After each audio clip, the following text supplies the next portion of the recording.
kin mal soma dai fi ma kan ngai thak tura ka du chu zo habakuk abung ni chang ni thu hi tin lalpa chuan het hian mi changa in lan chu ziak la a chiar tu in tlan pa a chiar thei khopa chiang in dung phe ka ziak ro ati a in lan chu tlan pa chiar thei khopa chiang in ziak ro ate ni voi khat chu rel alu ta na mi zo hian rel kan ti atla na hi sa pho chon atlan taxi train an ti ni ome chuan akong hi rail ani oma chu cheng po ni se mi zo chon rail kan ti kha la chiang maya rail lo tlan fut maya nakina chuanin chu rail chu accident ta lo maya mi engam za tan thia rail khaltu hi driver an ti ve nge pilot an ti nge ka helova rail khaltu pa chu anan ko ta ega tinge accident dingro ti signal kha ipula bem mi ateni ani chuan signal ka pulo re ka pu chu puan ing deulam hi muin kain khia atia hei rail ko nga chuanin rail local kha puan zar lom thina chu puan zar chon a eng te a hring te sen te om thina a hring ani chon kong kha ti khan kong kan kalna a hring lo zar chon tlan zar sar maya a eng lo om chuan han buang chan te ulek tu din na om do ne ti na ne nu a sen om chon din tu ti na ni ome e traffic sign the road sign at po kha mang ani ome ta chun le voi khat chu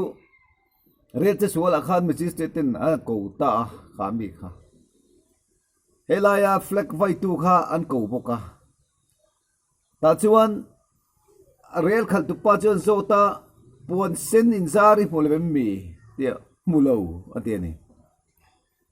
chuan diu ti pa chon ko vele puan sen in zar la bem mi te zare atisia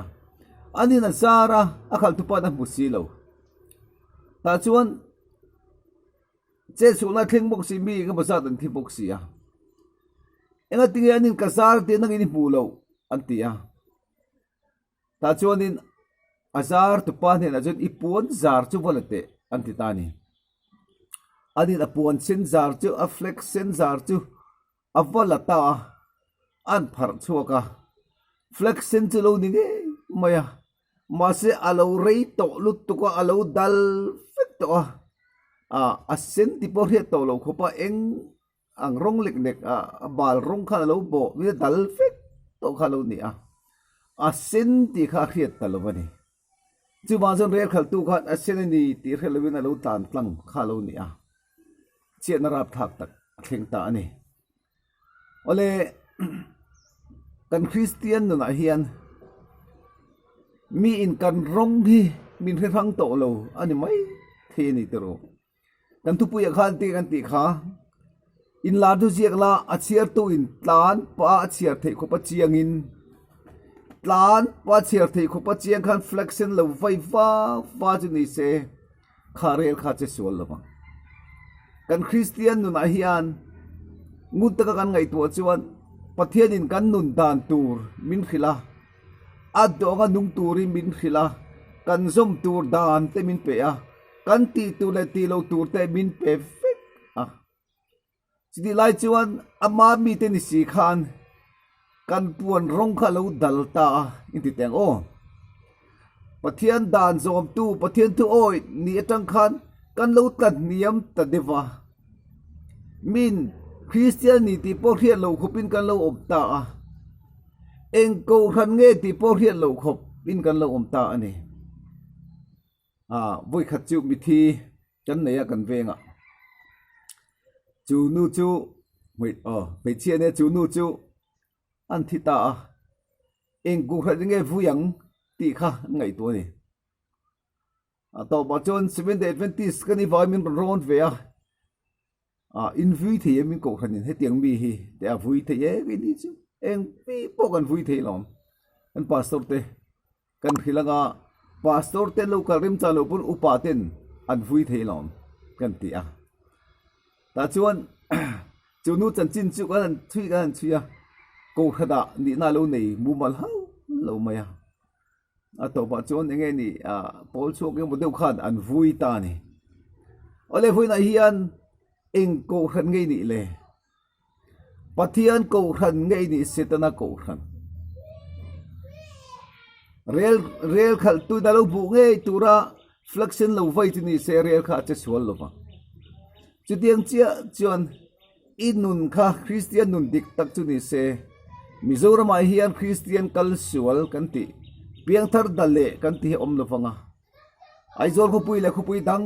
tanga po hian han ngai to ela kondom fak na ti ngai to lo fanga ei la zen khil dar te ngai to lo fanga seng vai ge gai to lo di go tang ui re su ti kha pathian da na oma kan so manga ti chuan khak fak na kha ngai to don lo pani 6 man na wanga emi ei na la op taki om thi ani wangin khang ti kha om to lo anga tin kan pi le pu ten khan kan kong khar ni thing fakin kan do to tula chuan thing fak ani lo fa ta la del khomwal tian tian kan kal ta ni turu covid mani lo kan covid kan veya hit na po kan da chuak lo de ba ka ve tan tir khanin kan then ka dor chunga mi chomi ron phone ta zada do khar kan ka khia laya chon atu ji ka mi ron phone na pura meng I dor kong kai kal thei hila atini poi ka ti khop ba dor chuga ka thil da kle poisa e motor ke mon ka da sa ti ka khia khang bo tur ka ui tu ka ta chuan home isolation home quarantine kan di to sia kan mani thu kan chuak thei bok si lawa ta chuan ato ba chuan kan hu tu te kan di la ka dor ka kal thei ni mai khoi takin min chho tir ka chu kal lu nge ka te min phal sa ka chu kal ta ni ngatinge dor kal lo chu poi ka ti em ka vi kal thova pathian dan poi salo ru ka ei zong an tam em ma ka dor bul lu ka ka dor sak le ka dor bul motor pani pathum na vela hianin motor ding akhan nung de wa khan motor ka da chuna do ka ha line ka car battery chu chun eng a zu bo te ka dor bul lu ka mi chu pathian dan poi salo khan tam lu tuk to a ui re poi salo ruk poi salo kan tam to ni chung chu conflict kin kha asen to lo fa ding tur warning na kha asen to lo at arong kha dal to kan christian rong hi adal lu tuk to eng rong nge pon kha to lo dam dang local chuan christian kan ni ti ka in fil ve bok na an du ang kan du ve ka zuo din ang kan in du nula an kom du kan kom ve du an du ang kan ti du fek si igi kan christian na chu tang chuan chuanin kan rong hi itit takil kan ni ang khan christian rong ki asen tur chon ilo sen harang ti kha buina kan soi thei chu ni nalpon athlai chuan mal min som